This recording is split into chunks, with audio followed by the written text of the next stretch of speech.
Hey there, Internet. Welcome to another session of Bonus Time with your host, Matt Salem. That's me. And today I'm talking to Dilbar Jass, best known for Dubai dollars. I'm a rapper. Dubai Dollars. All right. So today we're going to be talking about a big issue. I guess you could say. I guess you could say it's a big issue. We're going to be talking about giant robots, actually.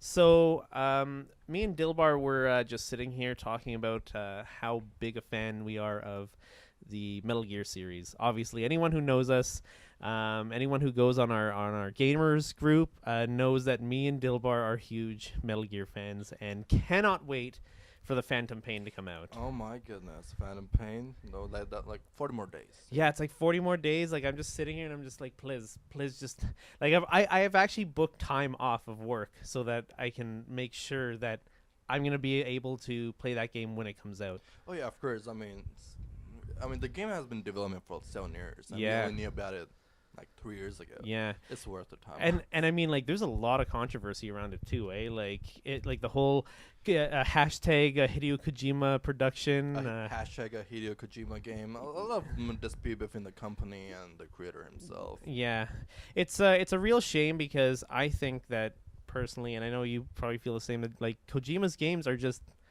like they're in a whole different tier. Like they're totally different. He does things very unique in his own way, and they all have his own kind of taste to it, right? And so it's a real shame to see this, and Silent Hills also go down the drain.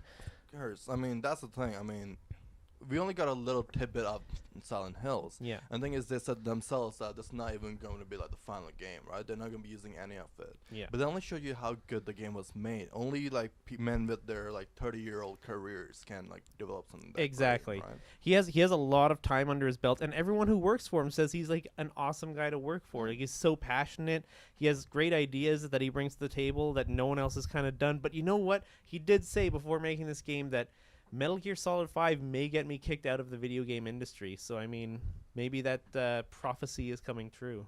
Yeah.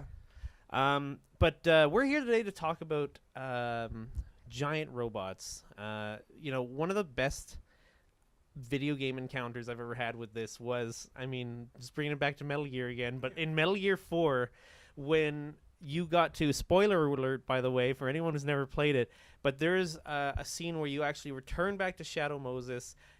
You go to the place where the original Metal Gear game had taken place, and you get to fight inside of Metal Gear Rex against Metal Gear Ray from Metal Gear Solid 2, and that had to be one of the greatest scenes in a game for me. Like, how did you feel about that?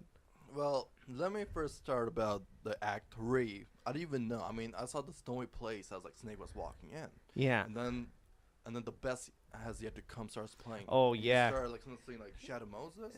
That was a big fan service for me. Oh, and it was. Then that so mech fight was just like a cherry on the top. Yeah, I know. Like there's a big fight leading up to it where you're fighting like all these little gecko mechs, and I mean little by I mean like probably like 2 or 3 stories tall, but like small in comparison to Rex and Ray. Oh yeah. And so like that whole scene is just like totally off the hook because you're like shooting rocket launchers like crazy, and then you actually get into fighting inside of the mech. You couldn't even like it's just like a dream come true because like you'd always wanted to do that in the original Metal Gear. Yeah, of course. But you never got to try it out. It was just the restrictions of the platform and the storyline wouldn't have made sense. But so we were just discussing before the podcast started up here, if we got to pilot one mech ourselves, or one mobile suit, one giant robot, any of those 3 things, what would we want to choose? And I'd have to say for me, personally, I might go with something like Eva Unit 1 from Evangelion. As much as a terrifying experience Shinji had in the series, for anyone who's never seen Evangelion, it's an awesome anime, and they've recently re-released a lot of the shows in these 1.11 and 2.22 Blu-ray sets that I super recommend you try out. But Ava Unit 1 was super cool because, like, he also kind of felt for the pilot, right? When Shinji was in trouble, he would take over and defend Shinji while he was inside him. I mean, he's kind of a berserker in the way that, like, there was a lot of points where Shinji could not control him, especially when he had, bloodlust. Like, he just was tearing things apart, and, like, blood would just flow through the cities of Tokyo. And I still think it'd be pretty cool, though, as long as I didn't have to have Shinji's father, Ikari. Is it Ikari? He Gendo Ikari. Yeah, that was his name. He was a real asshole. So as long as I didn't have to have that guy's father, I would definitely pilot Ava Unit 1. What about you? For me, it will be Tenga Topen Gurren Lagann. That was my best Japanese. That was pretty good, actually. I've never actually seen Gurren Lagann. I have a friend, my buddy Raj, actually, also known as ZeroFuser. He actually made the intro and outro music for this this podcast. So thanks again to ZeroFuser for hooking us up. But he's a huge fan of Gurren Lagann, and he's been trying to get me into it for so long. So maybe you can convince me. Like, why should I get into this show? Well, one, it starts off. Well, the story takes place in like a post-apocalyptic world, right? Okay. Right. The world is kind of destroyed and everything. Mm-hmm. Now there's like an exterior force that's trying to reduce human numbers. Yep. However, you have a bunch of these guys who have dreams, because these guys just like live underground, right? Yeah. So they want to go outside. Now one of the guy named Kamina, he's the most manliest man of all, right? Mm-hmm. You fall in love with him like just the first time you see him. The amount of ambition he has and everything, right? And like he dreams of the world, right? Okay. That's outside. Nobody believes in the concept of sky. They think it doesn't even exist. So is this take place on Earth, or is this like a different planet? I don't know. They don't really like explain clearly on it. For example, in one of the things, right? This guy who's like a tech and a historian. He talks about a place called the Moon. So I guess you kind of get an idea that even in this like alternate universe, it's still planet Earth. Oh, okay. Right? Okay. So that's one of the things, right? But now what happens is now the main character is Simone. I guess he will be like the Shinji of this anime. Is so he's a little bitch. Is that what you're saying? He's a little bitch.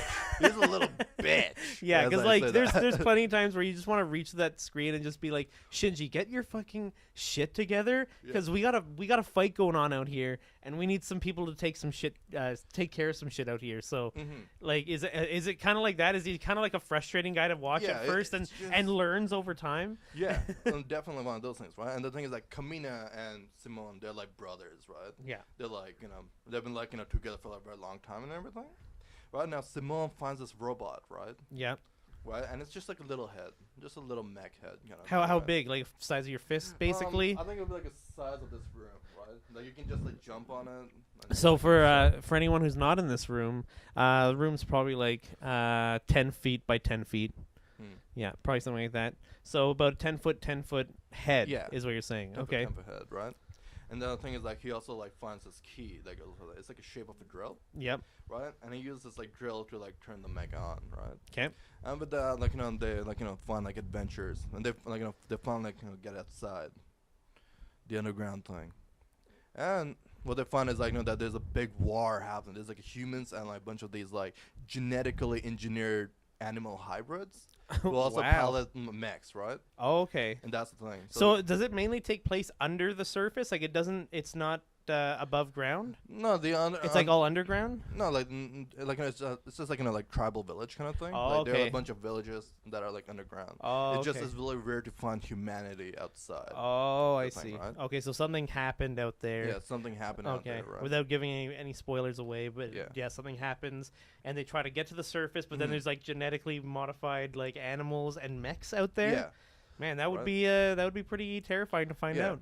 So that's one thing. Another thing is the mechs are called gunmen, right? Okay. Now all these animals they kind of ride these mechs, right? Okay. However, Gurren Lagann is like a special. I mean, Gurren is like a special kind of mech.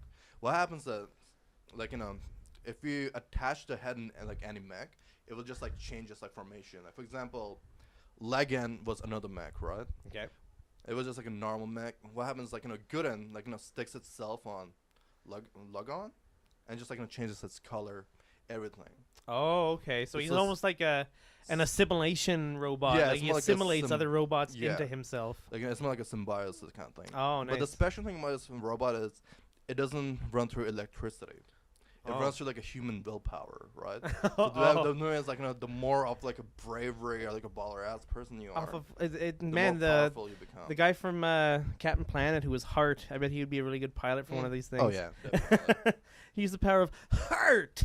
Yeah. So yeah, sorry. Continue. Yeah, so like that's the kind of robots that you like drive, right? So you're saying that you'd want to pilot Gurren Lagann? Why would you want to pilot him? Like, explain why. Like, does he have like sweet weapons or, what does he have on him that makes him so cool? Well, the thing is, the more positive you are, the Yeah. more ambitious you are, the more heroic you are, the powerful the robot becomes. Oh, okay. Right. The thing is, like you keep on like assimilating other robots into joining you. Therefore, you get bigger and bigger and bigger. And how big does he eventually get? Spoiler alert! But it becomes like size of the whole observable universe, Jeez. right? And 10 times bigger. Wow. So he just becomes as big as the entire observable universe. Yeah. I don't know. Ava 1 might be able to take take on the entire observable universe. Use the Lance of Longinus, perhaps, from yeah. God himself. And I myself have not watched Evangelion, so Oh man. so you have to like sell me on why this robot will be able to. Oh, do that. And you I know don't what? Really, understand one of the things because I've heard like I've not seen the show, but I hear like the robots are not just like engineered, like No, they're different. They're actually angels, which are a term they use for. Man, getting someone to explain the storyline for Evangelion is a hefty thing to try and do. But I'll try and just break it down as much as I can. Basically, like the robots aren't real robots. They're actually living beings that humans had put constrictive armor around to fight these angels that come down. And Ava Unit 1 is piloted by Shinji Ikari, who's a little bitch. And then there's Ava Unit 0, piloted by Rei Ayanami. And number 2, there's number 3. And then in the North American releases for the movies, I don't know what to call them, the 1.11s and 2.22s, there's actually like a new character they introduce who's a North American, and they're trying to like steal the Ava technology. So Americans are always the bad guys. yeah, I know, right? Exactly. But it's a really cool show because like a big factor in it is Shinji's evolution, or I guess emotional evolution throughout the series. He starts off being a little bitch, but by the end you're just like, oh my god, he has lost his shit. Like he is so crazy now, and it's just a great journey to go on with these characters. But the spoiler alert for those who haven't seen it already. By the end of the series and by the end of the movies, the Avas kind of have a part to play in the entire extinction of mankind. So it's a really cool show. I'd really recommend it, but don't look for a fun, happy story here. It's actually a pretty depressing anime, and it doesn't get any happier. Like if you think it's gonna keep getting brighter on the other side, it doesn't often in that show. It's a really good show though. But yeah, I mean, if we're talking about robots the size of an entire universe, he may be able to beat Ava Unit 1, but I think they would still like as long as like maybe Ava Unit 1 could stop him before he gets to that point. Perhaps like if he was still like just ahead, like evolving to other robots and stuff, maybe he could take that out. But if he's as big as the universe, I just don't see. Even with the Lance of Longinus, which was a gift from God itself, given to the Avas to fight off the angels, I don't know that he could stop that. But one interesting thing is Evangelion came from Gainax, right? Yep. And same thing with Gurren Lagann, because they have those. Oh, really? Yeah. Oh, okay. Right. Well, Hiroyuki Maeshi, who was the lead director of Gurren Lagann, he's found his own studio called Trigger. Yep. Oh, so triggered. Yeah, so triggered. Oh my god. Almost called Tumblr. Yeah, that's one of the things. Like, there's like similar. For example, you talk about Shinji becoming like he becomes a developed character. Yeah. That same thing happens to Simone, right? Yeah. He's such a little bitch, but I just want to kick him in the face. And Totally. suddenly I'm like, you sir have my respect by the end of the series. Like, it's like such an amazing like character development. Nice. Happens. And that's one of the things I like about Gurren Lagann. It's the character development, right? Yeah. Right, like these characters actually grow over time. Both literally and figuratively. Yeah. Huh? Right. Yeah. Yeah. No, it So- sounds really good, and like I've heard so many good things. How's the art actually in the show? The art, well, Is it kind of like old school? it is somewhat old school. It came out in 2007, right? Oh, okay. It still has all those like anime, like predictable tropes kind of thing. Yeah, Which yeah. it kind of like suffers from. However, it's still a really good show for its time, and for what it is, like it's pretty good. For example, if you watch it with a dead brain, it's basically like, oh my god, it's just like crazy like robots. Fighting Yeah. it. But You the gotta thing like is- pay attention to but what's there's going a on. lot of like deeper things. For example, one of the things is like spiral energy, right? Yeah. Like spiral energy is like an energy within the universe, right? That kind of like powers the robots too, right? Yeah. And it like starts up robots. Another thing is like all the genetic engineer creatures, they can't do it because they don't really have the living soul. They're more like mechanical. Yeah. Yeah. So it's like really like deep too. For example, what else is spiral? Like when it comes about like spiral energy, the DNA is a spiral thing. Yeah. Right? Yeah. So it's like the universe. Oh, so man. It has those like. So it's a deep ass show. it then. has a deep ass like metaphors to it, but it just doesn't explain it. For example, after the show was done, right, and also the thing is like it's not like a happy show. I mean, Yeah. like it's Oh, like a so little they bit kept like, the like theme of Gainax then. yeah, of course, right? And they did that. However, like there's a lot of like I got a lot of like Friedrich Nietzsche from the show. Yeah. They just don't like explain it, but it's there if you really look deep into it. Oh, right? really, eh? Yeah. Well, that's like it seems a lot like the original thing we were talking about, Metal Gear. I mean, the story in that is probably one of the most convoluted storylines in video game history.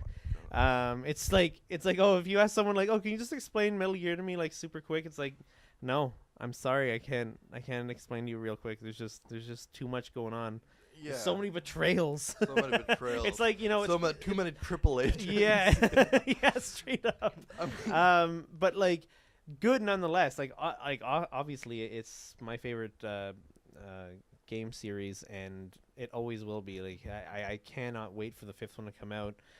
But what other we were talking about just before the show. There's actually some real mechs getting made right now. We have these two companies, one in the U.S. and one in Japan, who've both made a giant rideable, mountable mech with real weapons on it, and they're gonna face off against each other. And I mean, I've never heard of something like this before. I mean, we've always had those shows, like the robot battle royales or whatever that they've always had, but nothing to this scale. This thing is huge, but I'm really wondering how they're gonna do this. Like, are they gonna modify their weapons so that they're not deadly, but then at the same time, like, how are they gonna tear each other apart? Because I mean, if they put a Gatling gun on there and there's a guy inside, what's to say he's not going to get torn to shreds, right? No, that's one of the things. For example, I'm thinking it's gonna be like more in open field. I mean, if that's gonna happen, it's gonna be in an open field, and I don't think they will have like normal spectators. Of course, they'll have to like dumb down the thing. Yeah. However, there will be destruction. Like there will be There's gotta robots. I mean, there has to be. That's what we're waiting for. We're waiting for like one of them to drop down because their legs are malfunctioning, and the other robot just rips its arm off and beats the shit out of it with its own arm or something like that. That's what that's what we want to see, right? Because these are robots. They don't have souls, but they do have souls inside of them. There's like actual people in there that we have to think about. So what I think they could do is they could make it completely remote. Like maybe they'll make it like a total robot that they can control from like outside, not having to mount inside. But I mean, they both have seats inside for a pilot to mount inside, so I can't see them really doing that. Oh, I was not even thinking about that. I thought it was gonna be like all like remote controlled. I But don't. if it's gonna be like, but if they're gonna be like piloting it, then there has to be like some like safety regulations. and Exactly, guidelines, right? Like, what are they going to do, right? Like, even if they punch, they could punch right through the glass and punch the pilot inside, and that's it. I mean, yeah, I mean, like even if it's like they're using like a really strong like concentrated plexiglass, like Gorilla Glass, for example. Yeah. Like it's looking a bit like It only can take like, so much, right? Yeah, and also like it's like the shock too. There's a lot of like shock. Right? Exactly. It's not good for your brain. Yeah, no, there'll be a lot of whiplash for sure. I mean, maybe these pilots are going through rigorous training. We have no idea, right? But nonetheless, I'd love to see this fight. I don't know exactly. Like, I saw the video. They said that they have machine guns on them. There was a Gatling cannon on one of them. Gatling cannon. They came that far. yeah, straight up. But I don't know. I would have liked to have seen something a little bit more American on there, like a freedom cannon that shoots out just freedoms to everyone. Maybe maybe one that just shoots out like McDonald's Big Mac sauce or something, Yeah, and like, covers Mac them up. Sauce all over like the windows, like it blinds them. It will blind the suit, right? Yeah, exactly. And then Make it really slippery on the battlefield, depending on where they are. Maybe the Japanese one would have like shoot tentacles out and try and violate the other one. Yeah. Oh, robot son! I thought you'd never notice me. Robot son. I don't know. It's like, I mean, yeah. I mean, like they were like. I mean, that's one of the things I saw in the American one. I mean, there was a lot of like yellow and green going on. Yeah. And then like made me like think about something like.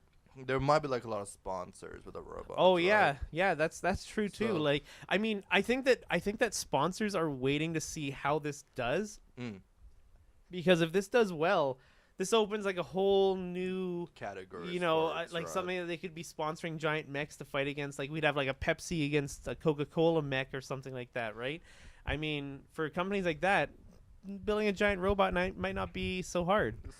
Yeah, of course. I mean, and then there is also the dark reality on like how U.S. is probably gonna like develop these things. I mean, DARPA is already working. Have you seen like the video of those like cheetahs they've made? Oh, that run? Yeah, right. And, like one of the guys like kicks the cheetah and like it doesn't even fall down. It just like gets up. Yeah, like it just kind of stumbles, but it gets right back up without it actually hitting the ground. It looks like a gecko too. Yeah, right? well, it kind of reminded me of that robot from Metal Gear Rising Yeah. that follows you around. I can't remember what its name was. It's a gecko. Oh, it was a gecko? Yeah. Oh, okay. Yeah, no, it totally reminds me of one of those things because... But yeah, like cows. the future is happening, man. Like, Future's here. Like, like it's another gateway. Like the heavens doors are just opening. Yeah. For, like, future. war has changed.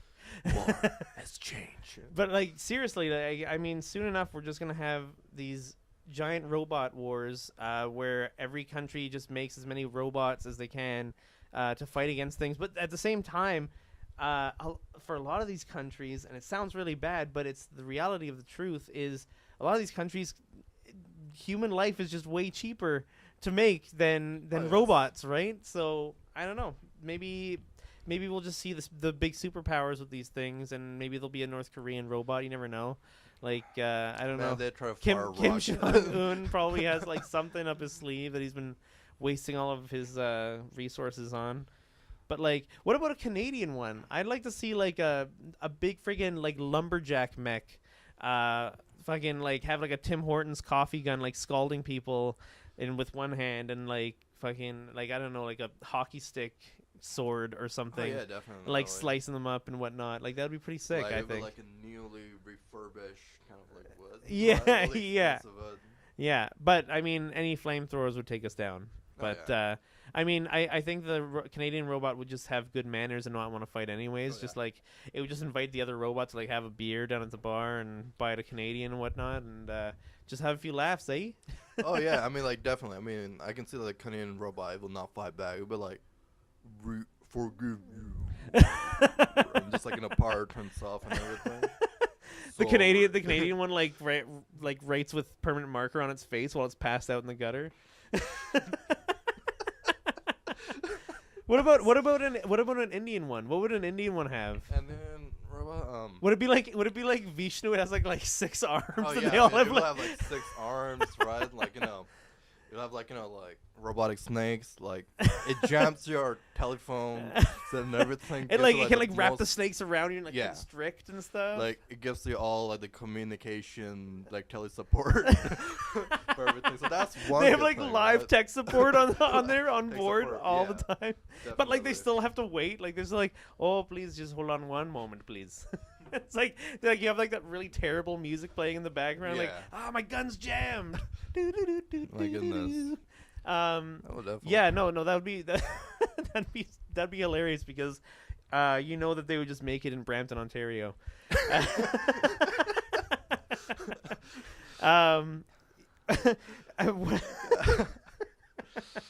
Yeah, no, seriously though.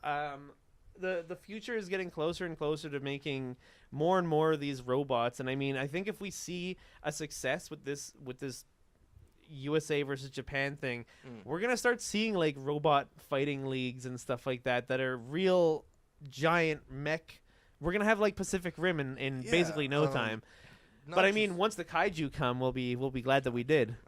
I don't know. I mean, the human warrior is only one person explorer. Who knows what lies beneath there, right? Yeah, that's the thing.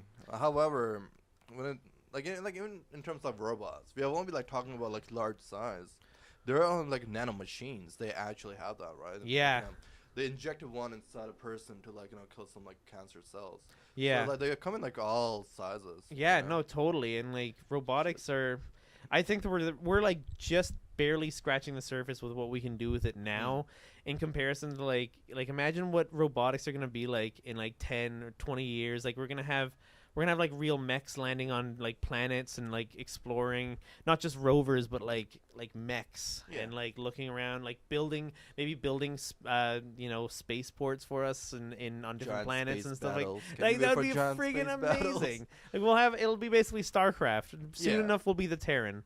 That would be amazing. But I mean, also it'd be terrible if we ran into something like the Zerg. That would be a pretty awful thing. So we're getting pretty close to the end of the podcast here, and as per usual, I want to finish off with a game of Super Fight. For anyone who hasn't listened to a podcast before, Super Fight is a game where we get to battle.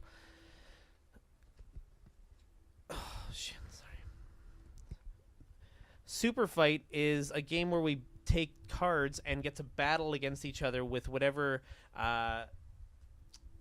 hero slash creature slash god we happen to get in our pile, as well as they get some attributes to fight against each other. So we're looking to you guys to let us know who you think would win. You can tweet at us. You can go and like us or message us on the Facebook page, all that kind of good stuff, and let us know who you think would have won this fight. So I am... These are pretty hilarious, actually. This is actually the video game and nerd culture pack that we're playing from today. So some of these things are just ridiculous. But yeah, I think I have mine here. If you want to go ahead there, Dilbar, and tell us what you have. Oh, you haven't got the black ones yet. Oh, I'm so sorry. That's not good.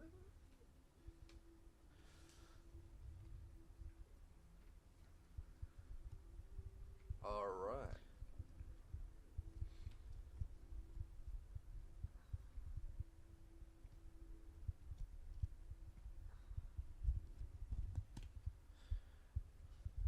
All right. You want to show us what you got there? It's so hard to choose. I have 2 good ones, and my goodness. All right.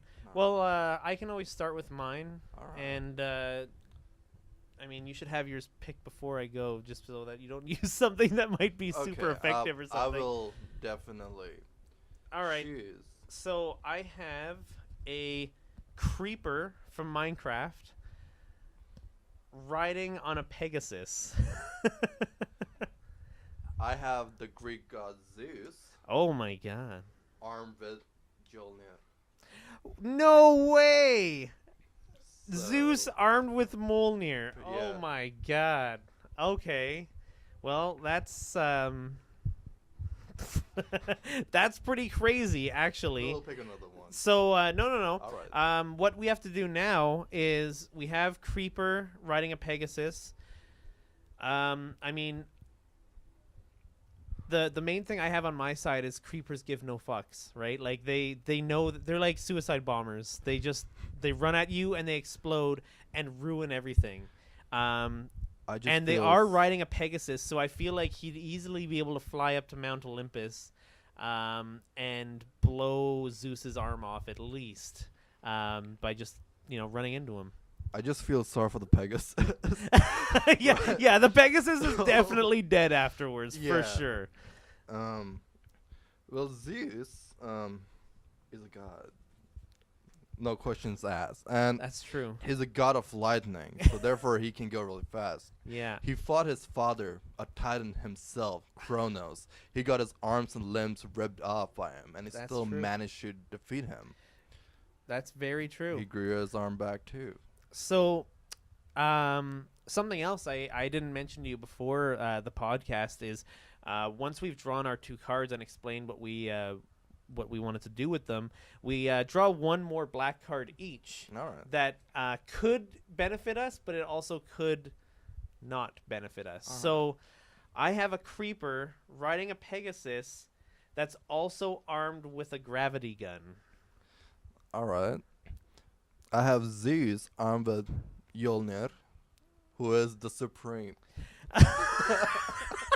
I mean, he just got It just says "is the supreme" on the card. So he just got better? So he just somehow got better. So, you know what? I feel like the gravity gun though really helps me because, like once Zeus leaves Mount Olympus, is he not only immortal once he's on the Earth? I mean, I feel like I'd have a better playing field down there, anyways. So I mean, with the gravity gun, I might be able to rip him down from Mount Olympus, and still have like some kind of aerial attack where I drop my creeper drops off the flying Pegasus and just lands on him and just like fucking nukes him from the sky, basically, except with his own body. Yeah, except with his own body.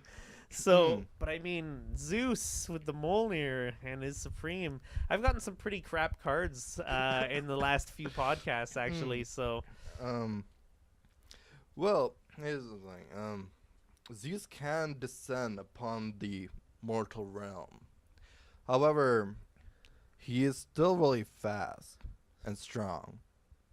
And the gravity gun, I believe, has a certain range. That's true. Right? I would have to get pretty close to him. But yeah, you do have the Pegasus. Yeah, I do have the Pegasus. I mean, I could fly up there and just sneak. It would be a sneaking mission. I mean, I mean, okay. I'm my character. Yeah. I'm Zeus. Pegasus, where have you gone this entire time?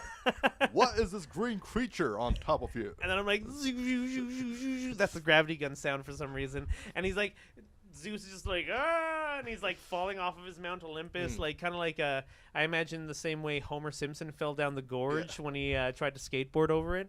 It's like hits the ground. Creeper flies over top of him over on this Pegasus and drops down and just like drops a nuke basically on Zeus. So anyways, I'm leaving it up to you guys out there. Tweet at me at itsmattlol on Twitter, or use the hashtag bonus time on Twitter or Facebook. What about yours, Dilbar? Do you want to plug your Twitter here? at Dilbarization on Twitter. I got Z2Rax on YouTube. Like, comment, share, subscribe. Right. Okay. I said one plug. All right, I'm going to plug your whole library of work here. So let us know what you think. You can win yourself some exclusive Comic-Con swag for letting us know what you think. And I guess this is where we wrap it up. I'd like to say thank you to Dilbar for stopping by and talking giant robots with me today. It's a pleasure. Always, right? Mm-hmm. And again, another thank you goes out to my friend ZeroFuser for the intro and outro songs to this podcast. Thank you so much. And thanks for joining us again. Let us know what you think about our fight. Creeper riding a Pegasus armed with a gravity gun against Zeus armed with a Mjolnir. Who is the Supreme? So is the Supreme. Let us know who you think won, and we'll see you next time here on Bonus Time. Thanks a lot. Sayonara.